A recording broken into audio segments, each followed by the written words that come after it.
एक घने जंगल में टुनी चिड़िया अपने बच्चों के साथ रहा करती थी। माँ, हम लोग इस जंगल को छोड़ के दूसरे जंगल में चले जाते हैं, वहाँ बहुत सारे खाना मिलेगा। माँ, क्या करूँ, कुछ समझ में नहीं आ रहा है।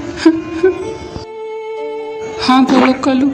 इस जंगल में कहीं खाना नहीं मिल रहा है टुनी, सभी चिड़िया भूख से परेशान है, क्या करूं।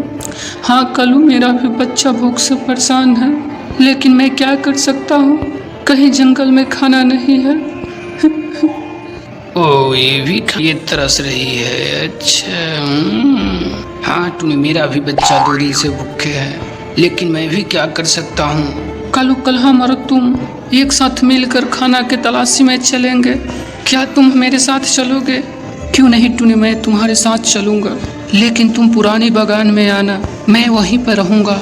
ठीक है कालू कौवे, कल नई बागान की तरफ चलेंगे, उधर खाना मिल सकता है कालू। ठीक है टुनी। मीठे मीठे रसीले आम तुम मेरे ही भाग में हो, मैं और मेरा बच्चा भूख से कभी नहीं मर सकता। वे चलो, खा मेरे बेटे खा, तुम खा के जवान हो जा, और किसी को बताना मत कि मेरे पापा फल खिलाते। ठीक है बेटे, मैं आ रहा हूँ। तब तक टुनी चिड़िया कालू कौवा के घर पे अचानक आ जाती है। अरे बाप रे बाप, इतना सारे मीठे मीठे फल, जंगल में सभी चिड़िया भूख से परेशान है, इसके पास इतना सारे फल, दाल में कुछ काला है। चलती हूँ उसके पास, मैं उस पर कितना विश्वास करती हूँ, लेकिन वह गद्दार निकला। ये कहाँ से मीठे मीठे रसीले फल ला रहा है, इसके बारे में पता करना पड़ेगा। चलती हूँ कालू कौवा के पास। परदेशी जननी। कालू कौवे, एक जंगल में चिड़िया आई है, बहुत सारे मीठे मीठे रसीले फल ले जा रही थी कालू कौवे। क्या सच में? ठीक है टुनी, तुम यहीं पे आना, मैं आ रहा हूँ। लेकिन टुनी बहुत चतुर थी, अपनी दिमाग से कालू कौवा को जाल में फंसा लिया।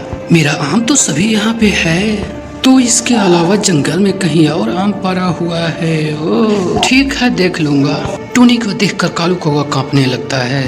हमको पता नहीं था कि तुम कालू इतना शैतान निकलोगे, मैं तुम पे बहुत भरोसा करता था, लेकिन तुम गद्दार निकला। टुनी, मेरा बात तो सुनो, अब क्या करूँ, मैंने झूठ बोलकर बहुत बड़ा गलती किया, ऐसा मुझे नहीं करना चाहिए, उसको मनाना पड़ेगा। कालू ने अपने बेटे के लिए एक फल तुड़कर लेकर चला गया। ठीक है बेटे, तुम यहाँ सही से रहना, मैं आ रहा हूँ। मैंने ऐसा सोचा नहीं था कि कालू इतना गद्दार होगा। कुछ ही देर में कालू टुनी के घर पे चला आता है। माफ़ कर दो टुनी, माफ़ कर दो, मुझसे बहुत बड़ा गलती हो गया टुनी। मैं आज के बाद कभी ज़िंदगी में झूठ नहीं बोलूँगा टुनी। मैं तो माफ़ कर ही दूँगा, लेकिन मेरे से इतना बड़ा झूठ क्यों बोला तुम? नहीं खिलाना है मत खिलाओ, लेकिन मेरे से झूठ मत बोलो। ठीक है टुनी, मैं आज के बाद वादा करता हूँ कभी झूठ नहीं बोलेंगे। मैंने कुछ और सोचा था टुनी। ठीक है कालू कौवा, लेकिन ज़िंदगी में कभी तुम झूठ नहीं बोलना, क्योंकि झूठ बोलना बहुत पाप है कालू। कभी भी अपनी ईमानदारी पर खड़े रहना। फिर दोनों चिड़िया एक साथ हो गई।